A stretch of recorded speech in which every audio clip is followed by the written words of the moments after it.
சாந்தாகாரம் புயகசயனம் பத்மநாபம் சுரேஷம் விஸ்வாகாரம் ககனசதிஷம் ஏகவர்ணம் சுபாங்கம் லக்ஷ்மீகாந்தம் கமலநயனம் யோகீகிருத்யானகம்யம் வந்தே விஷ்ணும் பவபயகரம் சர்வலோகைகநாதம். ஓம் நாராயணாய வித்மஹே வாசுதேவாய தீமஹே தன்னோ விஷ்ணு பிரச்சோதயாத். ஓம் நமச்சிவாய. மேன்மைகள் சைவ நீதி விளங்குக உலகமெல்லாம். நோயற்ற வாழ்வே குறைவற்ற செல்வம். அந்த நோய் நொடிகள் இல்லாத வாழ்வை இந்த உலக மக்கள் எல்லோரும் வாழ வேண்டும் என்று கலியுகத்தின் காந்தமலை ஜோதியாகிய சபரிமலை சுவாமி ஐயப்பனுடைய திருவடிகளை சிறந்தாழ்த்தி டான் தமிழொலி ஓம் தொலைக்காட்சி நேயர்கள் அனைவருக்கும் சர்வதேச இந்து மத குருபீடம் அகில இலங்கை சபரிமலை ஸ்ரீ சாஸ்தாபுரத்தின் சார்பில் இனிய வணக்கங்களும் நல்லாசிகளும். இன்றும் மங்களகரமான விஸ்வாவசு வருஷம் சித்திரை மாதம் 11ஆம் நாள் 24/4/2025 வியாழக்கிழமை. இன்று மலர்ந்திருக்கின்ற இன்றைய பொழுதும் நம் எல்லோருடைய வாழ்விலும் எல்லா விதமான சிறப்புகளும் வெற்றிகளும் கிடைக்க வேண்டும் என்று இறைவனை பிரார்த்தித்து இஷ்ட தெய்வங்கள் குலதெய்வங்களையும் வழிபாடு செய்து பெற்றோர்கள் பெரியோர்கள் குருவானவர்கள் ஆசிரியர்களையும் வணங்கியவருடைய அன்பையும் ஆசியையும் பெறுகின்ற பொழுது எந்த நாளுமே நமக்கு நல்ல நாளாக அமையக்கூடியது. இன்று குரு வாரம் என்று போற்றுகின்ற வியாழக்கிழமை. வியாழ பகவானை வேண்டி நாங்கள் வழிபாடு செய்கின்ற பொழுது எல்லா விதமான சிறப்புகளும் நன்மைகளும் நமக்கு தரும். இந்த குரு பார்க்க கோடி நன்மை என்பார்கள். ஒருவருடைய ஜாதக ரீதியாகவும் குரு நல்ல இடத்திலே இருந்து நல்ல பார்வையை பார்க்கின்ற பொழுது வாழ்வில் உயர்வுகளை எல்லாம் தரக்கூடியது. எனவே இந்த வியாழக்கிழமைகளிலே எல்லோரும் ஆலயங்களில் சென்று வழிபாடு செய்கின்ற பொழுது இந்த நவக்கிரகங்களுக்குள்ளே குபேர திசை என்கின்ற வலதிசையை நோக்கி அமர்ந்திருக்கின்ற வியாழ பகவானுக்கு மஞ்சள் பட்டி சாத்தக்கூடியவர்கள் மஞ்சள் பட்டு சாத்தி மஞ்சள் மலர்களாலே அர்ச்சனை வழிபாடுகள் செய்து கொண்டல் கடலை நிவேதனம் வைத்து பிரார்த்தனை செய்கின்ற பொழுதும் எல்லா விதமான சிறப்புகளும் கிடைக்கக்கூடியது. இன்றைய தினம் காத்தல் கடவுளாகிய மகாவிஷ்ணுவை வேண்டி மாதங்கள் தோறும் அனுஷ்டிக்கின்றதாகிய வளர்ப்பிறை தேய்ப்பிறை என்ற 2 பட்சங்களிலும் வருகின்ற ஏகாதசி விரதம். இன்றைய தினம் அந்த ஏகாதசி விரத நாள் விஷ்ணு ஆலயங்கள் நடைபெறுகின்ற விசேஷமான பூஜைகள் அபிஷேகங்கள் ஆராதனைகள் அர்ச்சனைகள் உற்சவங்களிலும் கலந்து இறையருளையும் பெறுகின்ற வகையிலும் அங்கே துளசி தீர்த்தம் பிரசாதமாக வழங்குவார்கள். இந்த துளசி தீர்த்தத்தை நாம் அருந்துகின்ற பொழுதிலும் ஆலயங்களுக்கு செல்லுகின்ற பொழுது துளசி கொண்டு போய் கொடுக்கக்கூடியவர்கள் ஏகாதசி அன்று துளசியை மரத்திலிருந்து பறிக்கக்கூடாது. எனவே முதல் நாள் எடுத்து வைத்து முதல் நாளும் சாயந்தரம் சூரியன் மறைவதற்கு முன்பு எடுக்க வேண்டும். எடுத்து வைத்து ஏகாதசியிலே ஆலயங்களிலே கொண்டு சென்று கொடுத்து மகாவிஷ்ணுவுக்கு அர்ச்சனை வழிபாடுகள் செய்து பிரார்த்தனைகள் செய்து ஏழை எளியவர்களுக்கு நம்மால் முடிந்த ஒரு உணவை வாங்கி கொடுப்பதோ அல்லது நம்மால் முடிந்த தொகையை பணமாக கொடுத்து இல்லாதவர்களுக்கு இவ்வாறு கொடுக்கின்ற பொழுது அந்த ஏகாதசியில் அதுவும் ஒரு சிறப்பு. அது மட்டுமல்லாமல் பசுக்களுக்கு நாம் உணவை ஒருபடி புல்லை எடுத்து கொடுப்பது, ஒரு அகத்தீரையை எடுத்து கொடுப்பது, இவை எல்லாமே நமக்கு ஒரு சிறப்பையும் வாழ்வில் உயர்வையும் தரக்கூடியது. இந்த ஆலய வழிபாட்டிலே பெருமனே நாம் ஆலயங்களுக்கு சென்றோம், ஏதோ கோவிலை சுற்றினோம், பிரசாதம் கொடுத்தார்கள், வாங்கி கொண்டு வந்து விட்டோம் என்று இருப்பதல்ல. ஆலயம் என்பது ஆன்மாக்கள் இறைவனோடு லயப்படுகின்ற இடம். சகலயம் ஆலயம். எனவே அங்கு நாம் சென்று நடைபெறுகின்ற பூஜைகள் அபிஷேகங்கள் ஆராதனைகளை எல்லாம் நம் கண்ணினாலே கண்டு அங்கு ஓதப்படுகின்ற வேத மந்திரங்கள் தேவார திருமுறைகள் திருப்பதிகங்களை எல்லாம் காதினாலே கேட்டு இறைவனுடைய நாமாக்களை வாயினாலே சொல்லி மனதிலே இறைவனை நிறுத்தி பிரார்த்தனை செய்கின்ற பொழுதுதான் இந்த ஐம்பொறிகளும் ஒருநிலைப்படுகின்ற பொழுதுதான் அந்த பிரார்த்தனை நல்ல பலனை நமக்கு தரக்கூடியதாக இருக்கும். அவ்வாறு நல்ல சிந்தனையோடு நாமும் ஆலய வழிபாடுகளிலே சென்று இறை வழிபாட்டில் ஈடுபட்டு இறையருளையும் பெற்று மண்ணில் நல்ல வண்ணம் வாழ டான் தமிழொலி ஓம் தொலைக்காட்சி நேயர்கள் அனைவருக்கும் சர்வதேச இந்து மத குருபீடம் அகில இலங்கை சபரிமலை ஸ்ரீ சாஸ்தாபுரத்தின் சார்பில் நல்ல ஆசிகளை கூறிக்கொள்வதில் மன மகிழ்வு கொள்கிறோம். சர்வே ஜனாக சுகினோ பவந்து, சமஸ்த சன்மங்களானி சந்து. சுபம்.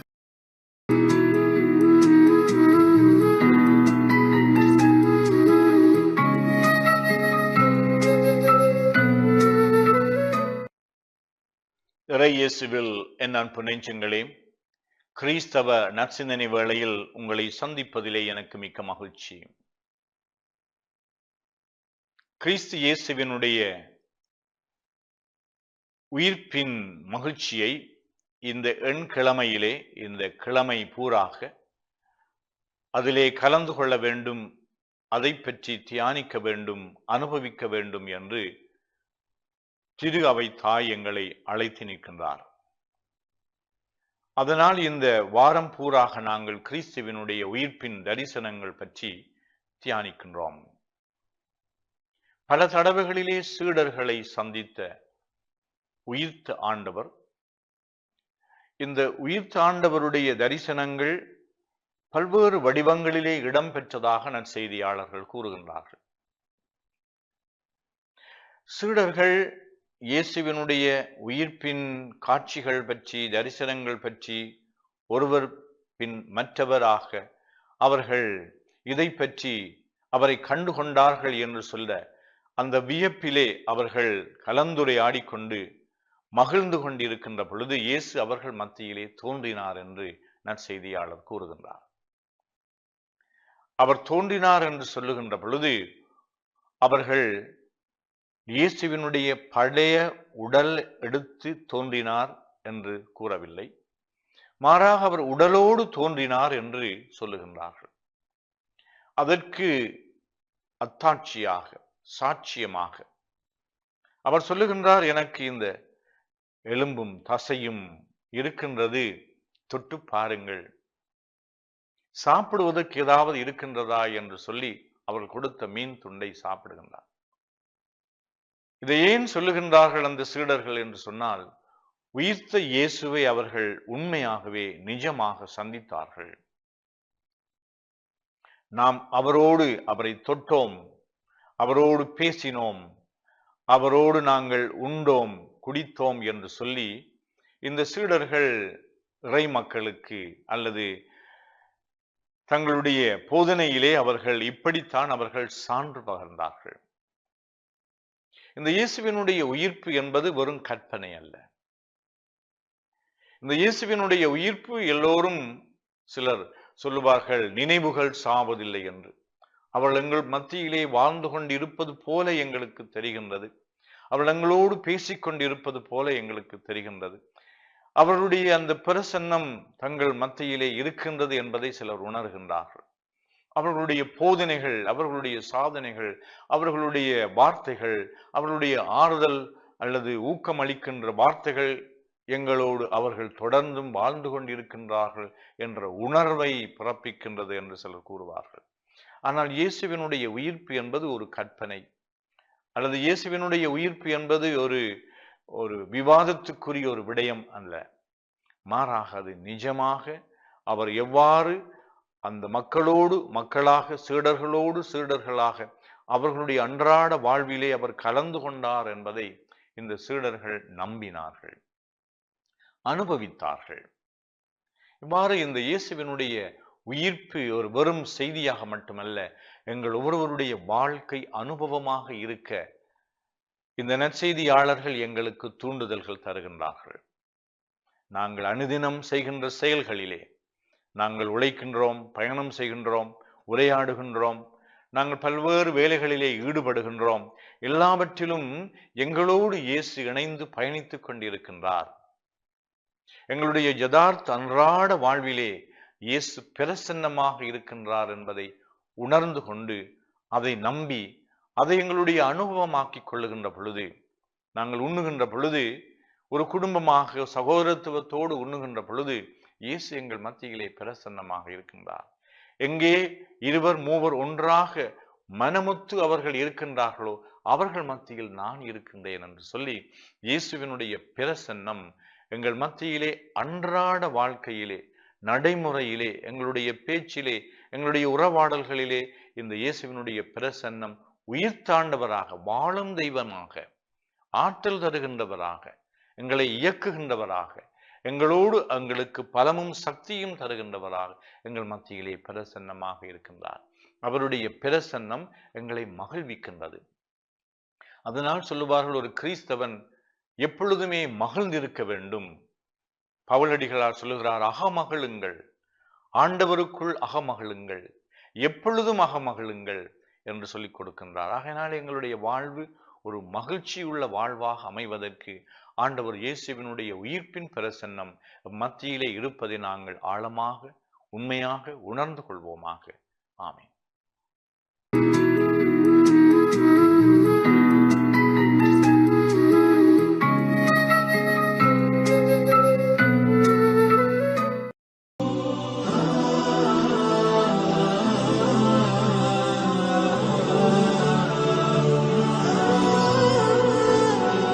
பிஸ்மில்லாஹிர் ரஹ்மானிர் ரஹீம். இஸ்லாமிய நற்சிந்தனையோடு இன்றைய தினம் இணைந்திருக்கக்கூடிய நேயர்கள், பார்வையாளர்கள் அனைவருக்கும் அஸ்ஸலாமு அலைக்கும் வரஹ்மத்துல்லாஹி வபரகாத்துஹு. இன்றைய இஸ்லாமிய நற்சிந்தனையில் நபி முஹம்மது ஸல்லல்லாஹு அலைஹி வஸல்லம் அவர்கள் தன்னுடைய குடும்ப வாழ்க்கையில் எப்படி நடந்து கொண்டார்கள், மனைமார்களோடு எப்படி நடந்து கொண்டார்கள், வீட்டு பணிகளில் எப்படியெல்லாம் பங்கெடுத்தார்கள் என்பதை உங்களுடைய கவனத்திற்கு கொண்டு வரலாம் என்று ஆசைப்படுகின்றேன். அன்புள்ள சகோதர சகோதரிகளே, இந்த உலகத்திலே அல்லாஹ்வுடைய தூதர் ஸல்லல்லாஹு அலைஹி வஸல்லம் அவர்கள் அவனுடைய இறுதி தூதராக வந்துதித்தார்கள். ஜனாதிபதியாக பிரகடனம் செய்யப்பட்டார்கள். இந்த சமூகத்தின் தலைவராக ஆட்சி பொறுப்பை ஏற்று மார்க்க ரீதியாக அந்த சமூகத்தை வழிநடாத்துகின்ற பொறுப்பு அவருக்கு சுமத்தப்படுகின்றது. ஆனால் அந்த பொறுப்புகள் ஒரு பொழுதும் குடும்ப வாழ்க்கையை மிகச்சிறப்பாக கொண்டு நடாத்துவதற்கு, குடும்ப வாழ்க்கையில் மனைவிமார்களுக்கு உதவி செய்யாமல் இருப்பதற்கு அவர்களுக்கு அந்த பொறுப்பு ஒரு பொழுதும் தடையாக இருக்கவில்லை. அதனால்தான் இந்த உலகத்திலே மிகச்சிறந்த மனிதன் யார் என்பதை நபிகளார் ஸல்லல்லாஹு அலைஹி வஸல்லம் அவர்கள் இப்படி அடையாளப்படுத்துகின்றார்கள். ஹியாருக்கும் ஹியாருக்கும் லி அஹ்லிஹி வ அன ஹியாருக்கும் லி அஹ்லி. உங்களில் சிறந்தவர் தன்னுடைய மனைவியிடத்திலே சிறந்தவர்தான். என்னை பொறுத்தவரைக்கும் நான் என்னுடைய மனைவிக்கு சிறந்தவனாக இருக்கின்றேன் என்று நபிகளார் ஸல்லல்லாஹு அலைஹி வஸல்லம் அவர்கள் சொல்லி காட்டினார்கள். எனவே ஒரு மனிதனுடைய மனைவி அவனை சிறந்தவன் என்று சொல்ல வேண்டும். அந்த உறவை மனைவியோடு கணவன் பேணி கொள்ள வேண்டும். ரசூலுல்லாஹி ஸல்லல்லாஹு அலைஹி வஸல்லம் அவர்கள் அல்லாஹ்வுடைய தூதராக இருந்து கொண்டு மார்க்க பணிக்காக அவர்கள் தெரிவு செய்யப்படுகின்றார்கள். அல்லாஹ்வுடைய வஹ்யை, அல்லாஹ்வுடைய தெய்வீக கோட்பாடுகளை மனித சமூகத்திற்கு கற்றுக் கொடுக்கின்ற பொறுப்பு அவருக்கு சுமத்தப்பட்டாலும் கூட மனைவி மக்களோடு மிக அன்பாக நடந்து கொண்டார்கள் என்பதை நாங்கள் பார்க்கலாம். எந்த அளவுக்கென்றால் மனைவிமார்களுடைய உணர்வுகளை கூட புரிந்து கொள்வார்கள், மனைவிமார்களோடு அன்பாக நடந்து கொள்வார்கள், மனைவிமார்களோடு நளினமான முறையிலே நடந்து கொள்வார்கள். தன்னுடைய மனைவி ஆயிஷா ரதியல்லாஹு அன்ஹா அவர்களை பார்த்து சில பொழுதுகளில் அன்பாக ஆயிஷ் என்று அழைப்பார்கள். ஆயிஷா என்று சொல்லாமல் அதை சுருக்கி ஆயிஷ் என்று அழைப்பார்கள். சில சந்தர்ப்பங்களில் யா ஹுமைரா, சிவப்பியே என்று நபிகளார் ஸல்லல்லாஹு அலைஹி வஸல்லம் அவர்கள் அழைப்பார்கள்.